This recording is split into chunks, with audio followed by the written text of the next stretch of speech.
Oh hey, welcome to another edition of Hand-Laid Tracks and 3D Printed Trains with Socrates. Today we're looking at an N&W hopper car. This was actually one of the first cars I made a long time ago. One of the drawings I found online when searching for train cars is this hopper shows up a lot, and I made it and found it hard to print.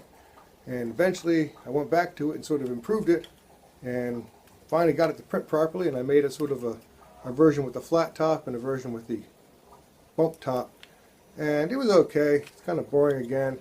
Then I went back, if I add the logo to it and some running numbers, suddenly it looks really cool.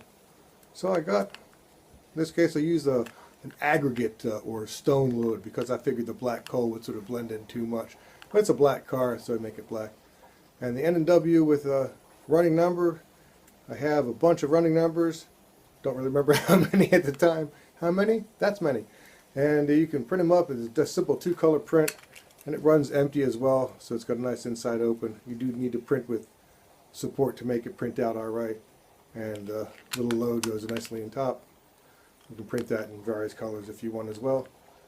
And it's real simple to do this in the coloring in bamboo because you basically make the whole thing white, and then you just click on the body in black, and it should go instantly to black. If a letter or number doesn't want to show up, you go in the fill and you remove the whatever that is and just do it individually. I have a lot of videos to show it. I've done it a bunch of times, but usually it should work. I'm not sure if they all work, but I think they all mostly work. And you get it on Cults, print yourself up some more cars, haul some more, haul some aggregate, sell some rocks. Thanks for watching. Check it out next time on Cults. This was Hand-Laid Tracks and 3D Printed Trains.